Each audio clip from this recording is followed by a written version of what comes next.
Section 3.2 is on solving systems of inequalities by graphing. A system of inequalities is two inequalities graphed on the same set of axes. Recall that a linear inequality is a line, solid or dashed, where you shade one side. And the idea is that all of the ordered pairs, all of the points on the shaded side of the line actually work in the inequality. So when we're looking at a system of inequalities, we're actually graphing two of these. So we're going to graph one line, solid or dashed, shade one side, graph the other line, solid or dashed, shade one side, and the solution is where those two shadings overlap each other. It's all of the ordered pairs in that region will make both of the inequalities true. This is actually a fun thing to do with colored pencils or crayons. Okay, so let's take a look at this. Solve each system of inequalities by graphing. So I have y is less than or equal to 6 and y is greater than x minus 3. So I think again I'm going to do these in two different colors. So the line y equals 6, remember, is a horizontal line through 6 on the y-axis. But this one, since it's an inequality and it's a less than or equal to, it's going to be a solid line. And since it's a less than, I'm going to be shading below the line. So let's draw that line. 1, 2, 3, 4, 5, 6. So there's 6 on the y-axis. This is a solid line. And for this one, I'm going to be shading below the line. You know what? I think I'm not going to shade. I think I'm going to wait until I get everything because it's a little clunky on this computer. So let's take a look at our second inequality here. Y is greater than x minus 3. So that's going to be a dashed line. And since it's a greater than, I'll be shading above the line. So negative 3 on the y-axis.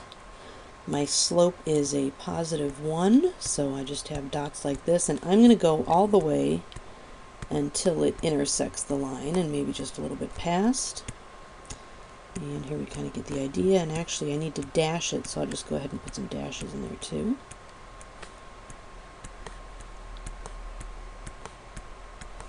And if you're doing this in pencil, you know, I would say go ahead and shade lightly a little bit below the pink line, and then shade a little bit lightly above the purple line, and then what you'll end up seeing is that the overlapping region, so below the pink line and above the purple line, is all of this area in here. And so then that's what you want to shade. Like I said, sometimes people like to do this with color, you know, maybe blue for one line and yellow for the other, and the solution is the green area. Just make sure that it's very clear to me what the overlapping shaded region is. So remember, what this means is all of the points in this shaded region, all of the ordered pairs, all of the x's and y's, work in both of these inequalities. In other words, if I were to plug them into both, it would work. And let's take a look at an interesting example here. This one's going to be a little bit different. Y is greater than or equal to negative 3/4 x plus 1, and y is less than or equal to negative 3/4 x minus 2. What should jump out at you right away is that the slope is the same for both of these lines. So we're actually going to have some parallel lines, so it should be a little interesting here. Let's start with the first one. My y-intercept is 1.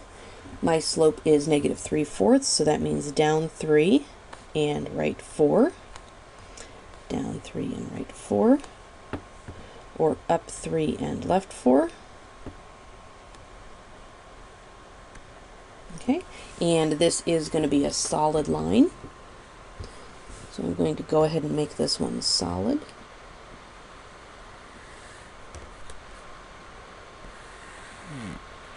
Okay. I should have written it up here. It's solid. And since this is a greater than, I'm going to be shading above this line.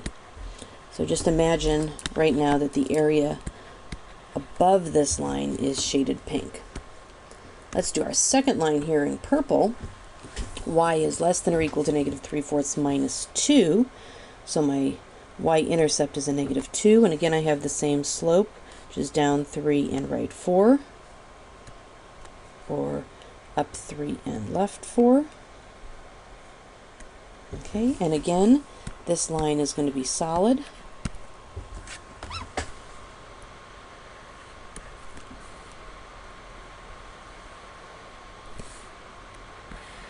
Okay. And since this is a less than, I'm going to be shading below this line. So let's look at that. So I've shaded below the purple line and above the pink line, and remember what I'm looking for is where the shadings overlap each other. So in this case there is no overlap of the shadings,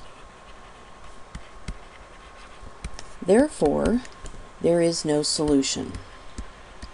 In other words, there are no ordered pairs x and y that will work in both of those two inequalities.